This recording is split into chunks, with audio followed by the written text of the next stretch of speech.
ابھی آپ نے جو لگائی ہے 80 روپے فیول کے اوپر لیوی لگائی ہے. میں آپ کو مثالیں دے دیتا ہوں. سیلریڈ کلاس آپ کہتے ہیں انفلیشن کو فرق پڑے گا. اب کیسے آپ کی انفلیشن کو فرق پڑے گا؟ اور یہ جو فگرز ہیں یہ تو ان کا تو سینس ہی کوئی نہیں نا. 38% پہ لے جاؤ, پہلے 100% پہ لے جائیں, بعد میں کہیں جی اب یہ 50 پہ آ گئی ہے. لیکن سرفراز علی صاحب ذرا یہاں روکوں گا آپ کو. یہ جو 38 تک پہنچی ہے اس میں آپ کے 4 سال بھی شامل ہوں گے, پونے 4 سال, اس سے پچھلی حکومتوں کے لوگ بھی شامل ہوں گے. یہ جو کچھ ہوا 3 مہینوں میں تو نہیں ہوا. آپ کی حکومت تھی, صوبے میں حکومت تھی, خیبر پختونخوا میں آپ کو 11واں سال ہے آپ کا. یہ اس دور کی باتیں نہیں ہیں, یہ اسی دور کی باتیں ہیں. یہ پی ٹی آئی کے دور میں انفلیشن فگرز یہ نہیں تھے, اس سے بہت نیچے تھے. یہ جو فگرز آپ کلیم کر رہے ہیں اس کے قریب تھے. اب بیچ میں 3 سال آپ نے قوم کا جنازہ نکال دیا اور اب آپ انفلیشن. اچھا, اور مجھے آپ یہ بتائیں انفلیشن نیچے کرنے کا پروگرام کیسے اور غریب آدمی کو کیسے ریلیف دینے کا پروگرام ہے؟ سب سے پہلے 20 روپے آپ نے پیٹرولیم پرائسز پہ آپ نے لیوی لگا دی, ٹھیک ہے. اب آپ اور وہ یکم یہ اس بجٹ میں وہ پاس ہو جائے گی اور آپ کی قوم پہ پڑ جائے گی. آپ کہتے ہیں جی ہم قوم کو ریلیف دے رہے ہیں. ریلیف آپ کیا دے رہے ہیں؟ انٹرنیشنل پرائسز میں اگر کوئی کمی بیشی ہوگی اس کے اوپر 60 روپے آپ کی لیوی جو ہے وہ ایک ہر آدمی کو فی لیٹر دینی پڑتی تھی, اب اس کو 80 دینی پڑے گی. آپ نے تو 80 پہ لیوی فکس کر دی ہے, باقی پرائسز آپ نے لگے والے چھوڑ دیے. جو انٹرنیشنل پرائس سیٹ ہوگی اس پہ آپ اپنا حصہ 80 روپے کے حساب سے ٹھوکیں گے بجائے کہ آپ 20 روپے کے حساب سے لگائیں. آپ نے سیلریڈ کلاس کو اتنی سلیبیں ان کی سلیبیں نہیں بن گئی ہیں, اور ان کو جتنی آپ نے 22% 25% جو آپ ان کو سیلری انکریز کر رہے ہیں اور لوگوں کو آپ نے بڑا سمجھتے ہیں لوگ بیوقوف بنیں گے اور خوش ہوں گے, اس کے ساتھ ہی لوگوں کی ٹیکس سلیبیں چینج ہو گئی ہیں. جتنی آپ نے انکریز دی ہے اتنا ہی آپ کا ٹیکس. لیکن علی سرفراز صاحب, آپ عوام کے نمائندے ہیں, سنی تھات کونسل کے پاس 100 سیٹیں اسمبلی میں. آپ یہ جو سلیبیں بن رہی ہیں, آپ یہ جو عوام پر بوجھ پڑ رہا ہے, آپ اس کا راستہ روکیں. اسمبلی میں ہیں آپ راستہ کیوں نہیں روکتے؟ ہم تو ان کا راستہ روکیں گے جیسے ہم پیچھے بھی راستہ روکنے میں بڑے کرتے ہیں. جی بڑا کامیاب سسٹم ہے اس وقت پاکستان کے اندر, جنہوں نے راستہ روکنا ہے ان کی سیٹیں ساری ماری گئی ہیں. اب قومی اسمبلی کے اندر گیم تو نمبرز کی ہے نا بھائی جان. اب جب آپ نے بجٹ پاس کرنا ہے آپ کو سنی اتحاد کاؤنسل کی ضرورت ہی نہیں ہے. سنی اتحاد کاؤنسل تو صرف چیخیں مار سکتی ہے وہاں پہ. اور ویسے بائی دا وے میں سنی اتحاد کاؤنسل نہیں ہوں, میں پاکستان تحریک انصاف ہوں. میں اس کو ٹی وی پہ بھی کہتے ہوئے شرماتا نہیں ہوں. سنی اتحاد کاؤنسل صرف ایک ہمارا یہ آپ کوڈ نیم سمجھ لیں. نہیں چلے, آپ نے جوائن کیا نا, کسی نے بولا تو نہیں آپ کو, آپ نے خود مرضی سے جوائن کیا سنی اتحاد کاؤنسل کو. میں یہ کر رہا ہوں کہ میں کیونکہ اس وقت ٹی وی پہ ہوں اور میں چاہتا ہوں کہ پاکستان کی عوام کو پتہ لگے کہ عمران خان کے جو کینڈیڈیٹ جیت کے آئے تھے ان کو کس حد تک مجبور کیا گیا کہ وہ اپنی جماعت اور ہماری پی ٹی آئی. اچھا علی سرفراز صاحب, جو اسمبلی میں جو اسمبلی ہوتی ہے نا, اسمبلی میں کسی قانون سازی کا بجٹ کا راستہ روکنے کا طریقہ ہے. آپ لوگ کیا کرتے ہیں کہ آپ وہاں کاپیاں پھاڑتے ہیں, نعرے لگاتے ہیں, نعرے لگا کے چلے جاتے ہیں. اس بجٹ کے بارے میں پیپلز پارٹی کو اعتراض ہے, اب اس سے رابطہ کیوں نہیں کرتے؟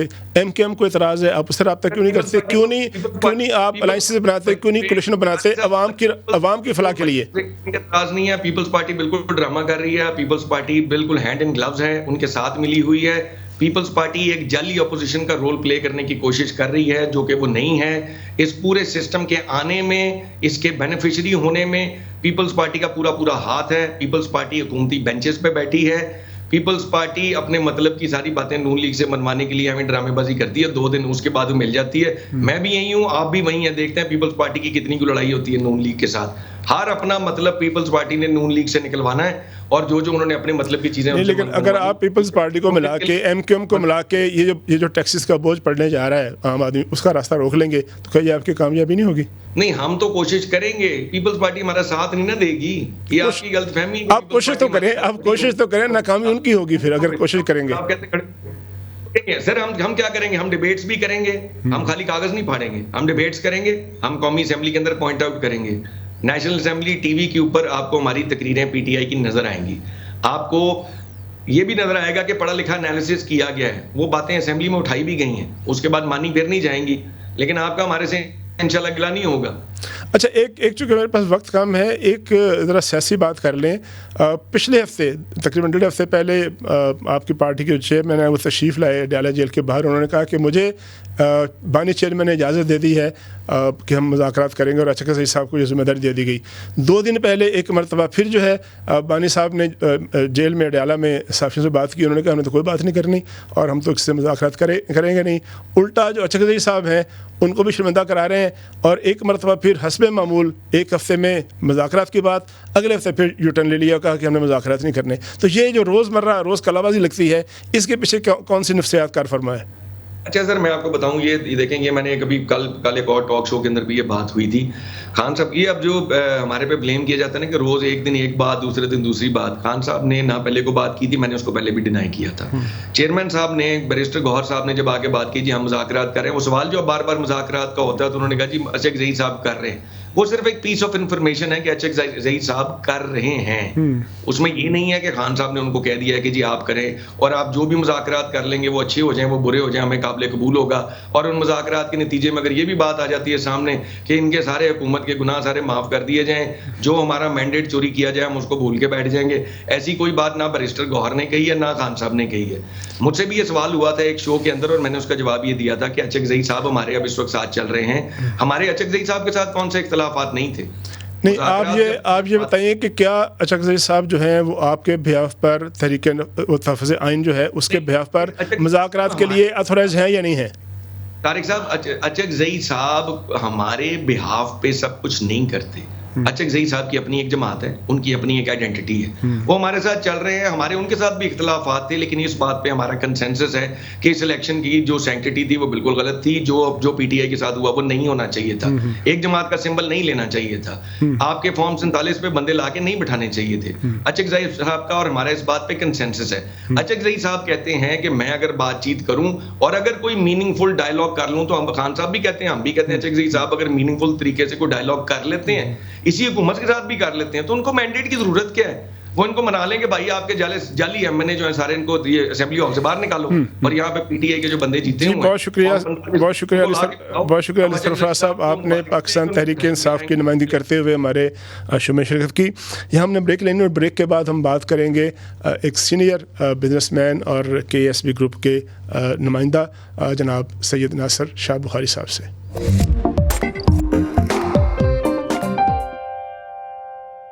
وقفے کے بعد ایک مرتبہ پھر خوش آمدید. بات چیت ہو رہی ہے حکومت کے 100 دنوں کی پرفارمنس کی, وفاقی بجٹ کی, اور آنے والے دنوں میں جو معاشی پالیسی ہے, معاشی سمت ہے, کیا وہ درست ہوتی نظر آتی ہے یا نہیں.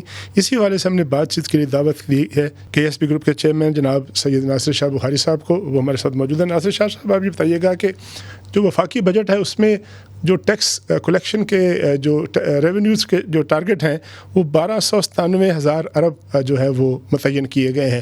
ابھی ظاہر ہے بجٹ نے پاس ہونا ہے, اس میں کمی بیشی ہو سکتی ہے, لیکن آپ کو لگتا ہے کہ ہماری جو ٹیکس کلیکٹنگ مشینری ہے, جو اس کا عملہ ہے یا ان کی ول ہے, وہ اس پوزیشن اتنی استعداد ہے کہ وہ اتنا بڑا ٹارگٹ کو پورا کر لیں گے, یا پھر یہ ہے کہ پھر اس کے بعد ریوائز کرنا پڑے گا؟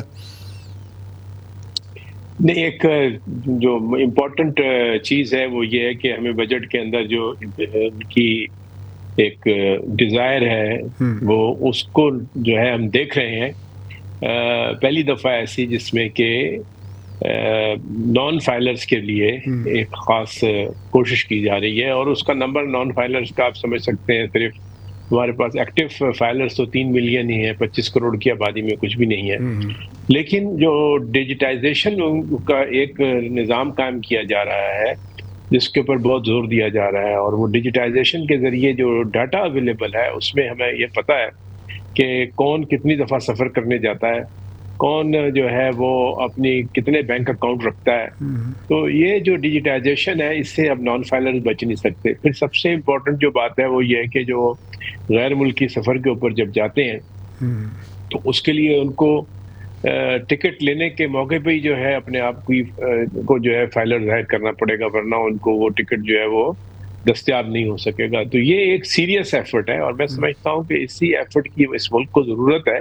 جب تک کہ لوگ باغ فائلنگ نہیں کریں گے اور اپنے سورسز آف فنڈ جو ہے وہ اور اپنی جو کنزمپشن ہے وہ ظاہر نہیں کریں گے, چاہے وہ ایگریکلچرلسٹ ہوں چاہے وہ بزنس مین ہوں. ایگریکلچرلسٹ کے لیے بھی اب ضروری ہے کہ وہ فائلر تو بنے, اس کی انکم وہ دکھا سکتا ہے کہ جی میری ٹیکس فری ہے, لیکن فائلر بننا اس کے لیے بھی اب ضروری ہے, اور بغیر فائلر کے جو ہے کچھ نہیں ملے گا. اور ڈیجیٹائزیشن سے اس کے اخراجات, اس کے پاس کتنے کریڈٹ کارڈ ہیں, اس کے بچے جو ہیں ان کے لیے کون کون سے اسکولوں میں پڑھتے ہیں, یہ وہ ساری لیکن شاہ صاحب ایک تاثر عام ہے ہمارے ہاں، جب بھی اس بات پہ بحث ہوتی ہے ایک لے مین کے طور پر، تو لوگ یہ سمجھتے ہیں کہ جب ٹیکس کلیکشن کرنی ہوتی ہے تو اس کا بوجھ ڈال دیا جاتا ہے سیلری کلاس پر.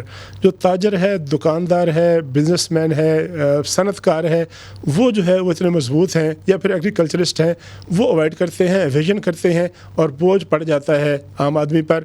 چونکہ وہ طاقتور لوگ ہیں تو وہ پھر ٹیکس نہیں دیتے اور اس کا راستے میں رکاوٹیں ڈالتے ہیں. تو اس کا حل کیا ہے اس کا پھر؟ جی دیکھیے، یہ کہ ٹوٹل جو کلیکشن ہے آپ نے بتایا 12,597 ارب کی، جو سیلڈ کلاس کی کلیکشن ہے وہ تقریباً 300 بلین روپیز ہے صرف اس میں سے. آپ اس کی کمپیریزن کا پرسنٹیج دیکھتے ہیں کتنا بنتا ہے. یہ مطلب بات تو کرنے کو ٹھیک ہے کہ سیلری کلاس جو ہے اس کو اس قسم کا پریشر جو ہے جس طرح سے ٹیکس بڑھ رہا ہے، لیکن ان کا جو ایلوکیشن ہے وہ تو صرف 300 بلین روپیز ہے.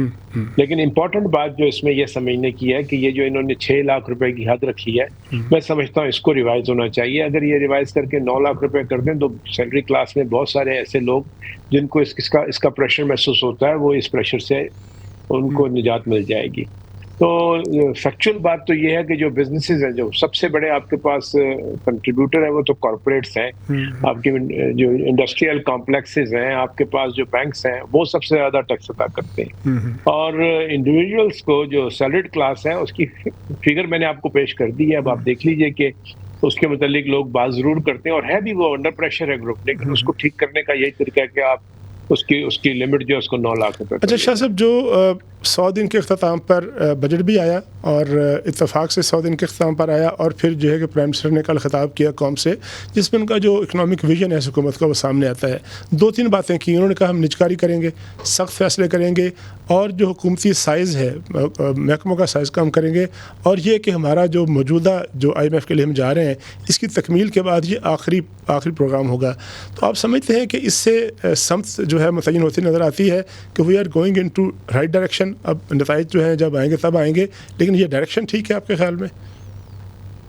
جی ڈائریکشن تو بالکل ٹھیک ہے، لیکن کچھ معاملات ایسے ہیں جس کے اوپر یہ ڈائریکشن جو ہے وہ ان کے ہاتھ میں نہیں ہے، حکومت کے ہاتھ میں نہیں ہے. کیونکہ یہاں پہ اسٹے آرڈر کا کلچر ہے، ہر چیز میں اسٹے آرڈر مل جاتا ہے، جس کو چاہے جاتا ہے جا کے کورٹ میں جو ہے اپلیکیشن ڈالتا ہے اور اسٹے آرڈر لے کے آ جاتا ہے. تو یہ 1.7 ٹریلین روپیز جو ہے وہ اس وقت ٹیکس کی کلیکشن کا جو اسٹے آرڈرز ملے ہوئے ہیں اس سے حکومت نے تو ٹیکس لگایا، لیکن ملا تو اس کو کچھ نہیں. 1.7 ٹریلین کوئی کم اماؤنٹ نہیں ہے جو اس وقت آؤٹ اسٹینڈنگ کورٹ کے کیسز کے اندر ہے.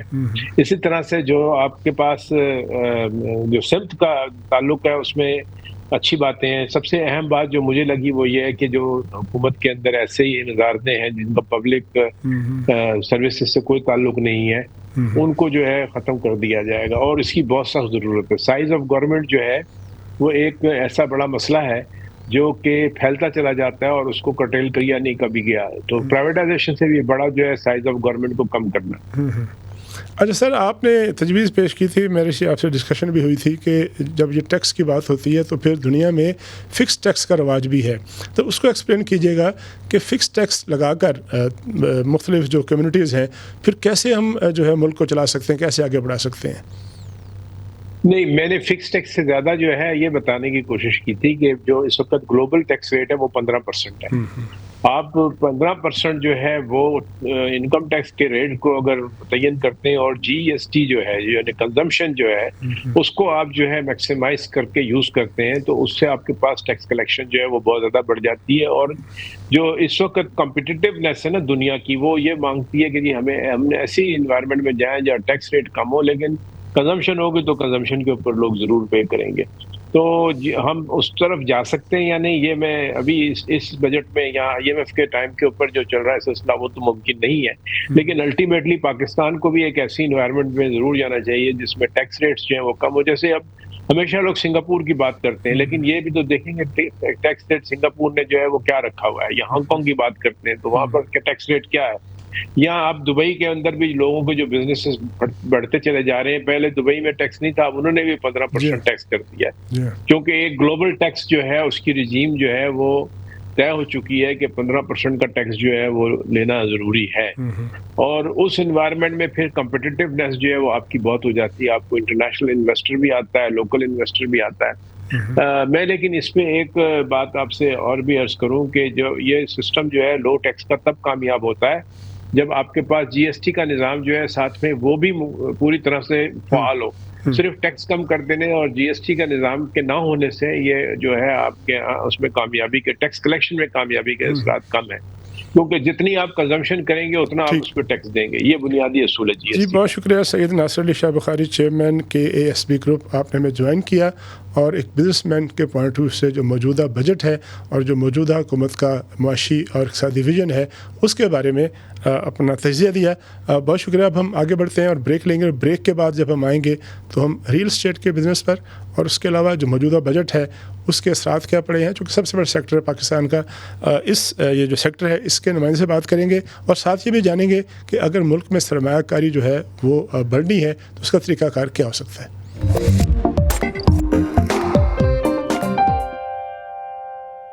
Welcome back. ہم وقت سے پہلے بات چیت کر رہے تھے کہ ملک میں سرمایہ کاری کیسے آ سکتی ہے، مختلف سیکٹر کو کیسے ڈیولپ کیا جا سکتا ہے اور جو معاشی ویژن ہے حکومت کا اس کو کیسے آگے بڑھایا جا سکتا ہے، خاص طور پہ جو موجودہ وفاقی بجٹ ہے اس کے تناظر میں.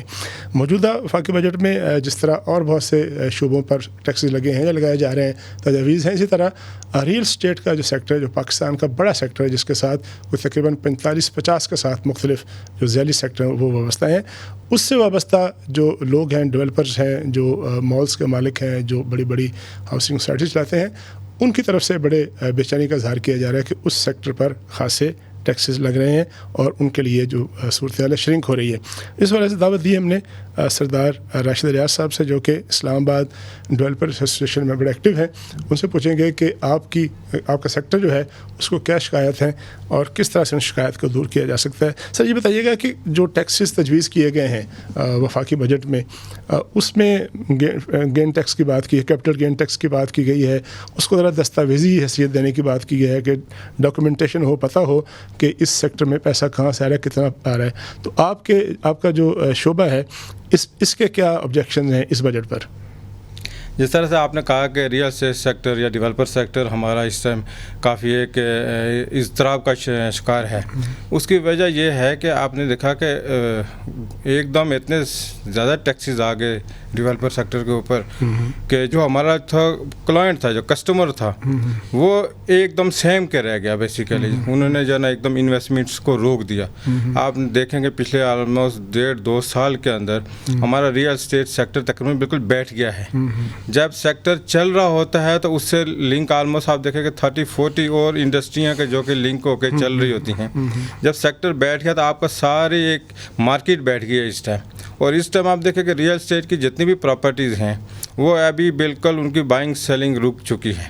لوگوں نے انسٹیڈ آف کیا کیا کہ جو کسی کے پاس اگر تھوڑا بہت پیسہ تھا تو انہوں نے بینکس کے اندر رکھ لیا اور بینکس کے اندر رکھ کے لوگوں نے انٹرسٹ لینا شروع کر دیا. بزنس ہے، اتنا بڑا بزنس ہے اور اس سے لوگ پیسے کماتے ہیں، تو ٹیکس دینے کے لیے تیار کیوں نہیں ہے؟ جو ڈیولپرز ہیں یا جو بڑے بڑے ریئل اسٹیٹ جو ہے وہ ٹائکونز ہیں، کیوں تیار نہیں ہیں ٹیکس دینے کے لیے؟ نہیں، میرا خیال ہے کہ بہت جو کہ جینیون بزنس مین ہیں، جو جینیون ریئل اسٹیٹ انویسٹر ہیں، وہ ٹیکس دیتے ہیں اور ٹیکس دینے سے کوئی گھبراتا نہیں ہے. میرا خیال ہے کہ لوگ خوشی سے ٹیکس دیتے ہیں جو کہ جینیون بزنس مین ہیں.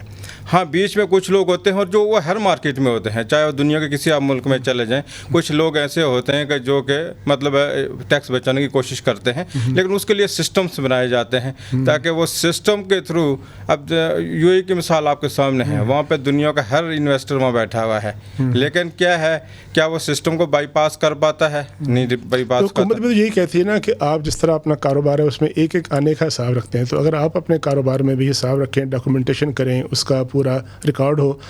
شکایت یہ ہے کہ ایک بڑی سیریس شکایت یہ ہوتی ہے کہ یہ جو سیکٹر ہے ریئل اسٹیٹ ہے، اس میں بعض کا بلیک منی انویسٹ ہوتی ہے جس کی وجہ سے ملک کو نقصان ہوتا ہے. تو اس لیے بھی تجاویز ہیں کہ ان کو ڈاکومنٹ کیا جائے، ریکارڈ ہو، یہ فائلوں کا کاروبار نہ ہو.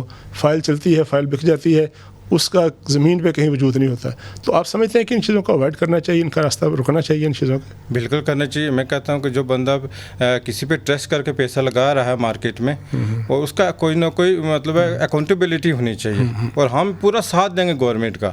میں اس لیے کہہ رہا ہوں کہ ہم ایسے لوگ ہیں کیونکہ ایک تو ہم ساری انویسٹمنٹ باہر سے خود لے کے آئے ہیں، اس کے ہٹ کے جو یہاں پہ اور بھی ہمارے جتنے بھی ڈیولپر ہیں، جتنے بھی ریئل اسٹیٹ کے لوگ ہیں، سارے لوگ گورنمنٹ کے ساتھ مطلب پارٹیسپیٹ کرنے کے لیے، اس پہ پورا کوآرڈینیٹ کرنے کے لیے تیار ہیں۔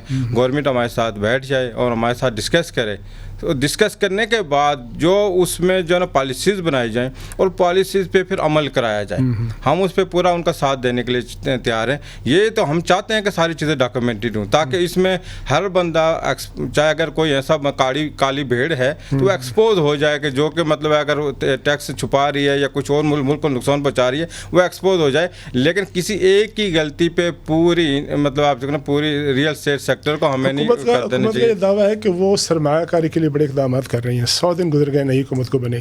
آپ ایک بزنس مین کے طور پر سمجھتے ہیں کہ اب تک جو اقدامات کیے ہیں، SIFC کے تحت اقدامات کیے ہیں، ایک بڑی باڈی بنا دی جس میں اسٹیبلشمنٹ بھی ہے، جس میں سیاستدان بھی ہیں، حکومت بھی ہے، SIFC کے پلیٹ فارم پہ آپ سمجھتے ہیں کہ یہ جو سرمایہ کاری ہے غیر ملکی اور اندرونی، یہ آگے بڑھ سکتی ہے؟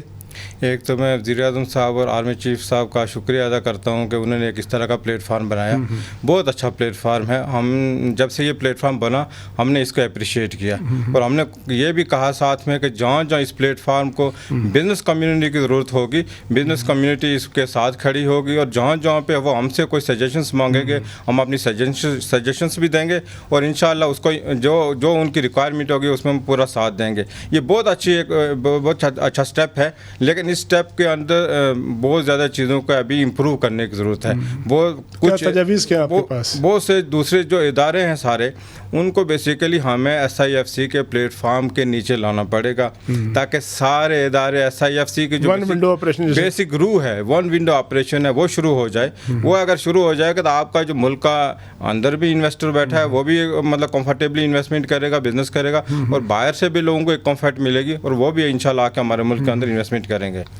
جس طرح کل پرائم منسٹر نے خطاب کیا اپنے حکومت کے 100 دن مکمل ہونے کے بعد، انہوں نے 2-3 بڑی باتیں اہم کی ہیں۔ انہوں نے کہا کہ ہم نجکاری کریں گے، جو سرکاری محکمے ہیں ان کا سائز کم کریں گے، جو پروونشل اور نیشنل محکمے ہیں ان میں سے کسی ایک جگہ پہ رہے گا، اور سب سے بڑی بات یہ ہے کہ IMF ہم آخری دفعہ جائیں گے، اس کے بعد IMF نہیں جائیں گے۔ ایک بزنس مین کے طور پر جو آپ فیلڈ میں، آپ سمجھتے ہیں کہ پاکستان کے لیے ممکن ہے کہ آج 2 سال بعد 4 سال بعد IMF سے ہمیشہ کے لیے جان چھڑا لے؟ اور اس کے لیے کنٹریبیوشن کیا آپ کا، آپ کی کمیونٹی کا؟ دیکھیں IMF سے جان چھوٹے، جتنا جلدی جان چھوٹے، یہ ہم سب کی خواہش بھی ہے اور ہم سب اس پہ پورا ساتھ دینے کے لیے بھی تیار ہیں۔ بزنس کمیونٹی، ہم نے پہلے بھی کہا کہ بزنس کمیونٹی گورنمنٹ کے ساتھ کھڑی ہے اور جہاں جہاں ان کو ضرورت ہوگی ہم ان کے ساتھ کھڑے رہیں گے۔ جہاں تک انویسٹمنٹ کا تعلق ہے، دیکھیں باہر سے لوگ آنے کے لیے تیار ہیں۔ ہماری اپنی آلموسٹ 150 بلین کی ہماری اپنی انویسٹمنٹ پائپ لائن میں ہے۔ انشاءاللہ ہمارا اپنا ایک ہوٹل 5 اسٹار ہوٹل اوپن ہونے والا ہے، جو کہ انشاءاللہ اگست میں اس کی اوپننگ کریں گے۔ وہ انشاءاللہ پاکستان کے لیے ایک انشاءاللہ تحفہ ہوگا۔ تو ابھی باہر سے انویسٹمنٹ لانے کے لیے ہمیں تھوڑا سا ماحول بہتر کرنے کی ضرورت ہے۔ ہمیں اپنے جو ملک کا انوائرمنٹ ہے اس کو تھوڑا سا چینج کرنے کی ضرورت ہے۔ آپ سمجھتے ہیں کہ سیکورٹی کے ایشوز ہیں، یا اس کے علاوہ کوئی جو تاجر آتا ہے اس کو جو فیصلے سازی ہوتی ہے اس میں تاخیر ہو جاتی ہے، NOC میں تاخیر ہو جاتی ہے، سب سے بڑی رکاوٹ کیا ہے؟ دیکھیں الحمدللہ سیکورٹی کے حالات جو ہے الحمدللہ بہت بہتر ہیں۔ سیکورٹی کے معاملات نہیں، ہمیں اپنے سیکورٹی ایجنسیز پہ پورا بھروسہ ہے۔ الحمدللہ وہ پوری طرح سے ملک کی سیکورٹی کو مطلب دیکھ رہی ہیں، اور ہم الحمدللہ وہ ہر جگہ پہ بزنس کمیونٹی کو، پوری قوم کو پروٹیکٹ کرتی ہیں۔ جہاں تک فیصلہ سازی کا ہے، یہ ڈیفینیٹلی پرابلم ہے۔ ہم کیونکہ آپ دیکھیں ملک کے اندر کا جو بزنس مین ہے وہ فیصلہ سازی کے خلاف ہمیشہ سے بات کرتا رہتا ہے، کیونکہ ڈیفینیٹلی ان کے ساتھ اس طرح کے پرابلمس آتے ہیں۔ ایک بندہ بزنس مین کبھی بھی نہیں چاہتا کہ میں فائل لے کے کسی دفتر کے چکر لگاتا رہوں اور میری فائل مطلب موو نہ کرے، میرا رائٹ کام جو ہے وہ بھی نہ ہو، بلا وجہ تاخیر نہ ہو۔ تو ڈیفینیٹلی فیصلہ سازی کے پرابلمس ہیں۔ باہر کے جو لوگ ہیں ان کو اس طرح کی شکایت ہے کہ بھائی ہم پاکستان آئیں گے تو ہم کورٹس کے چکر، ہم مطلب مختلف دفاتر کے چکر، یہاں آپ کو بلا وجہ لوگ آپ کے خلاف مطلب کمپلینس کر دیتے ہیں، لوگوں کو بلا وجہ تنگ کرنا شروع کر دیتے ہیں۔ یہ ساری چیزیں ختم ہونی چاہیے، ون ونڈو آپریشن ہونی چاہیے۔ بہت شکریہ راشد الیاس صاحب، آپ نے ہمیں جوائن کیا اور آپ نے ڈیولپرز جو ایسوسیشن ہے اس کا پوائنٹ آف ویو اور ریئل اسٹیٹ بزنس کو جو شکایات ہیں اس کے بارے میں اپنا نقطہ نظر بنایا.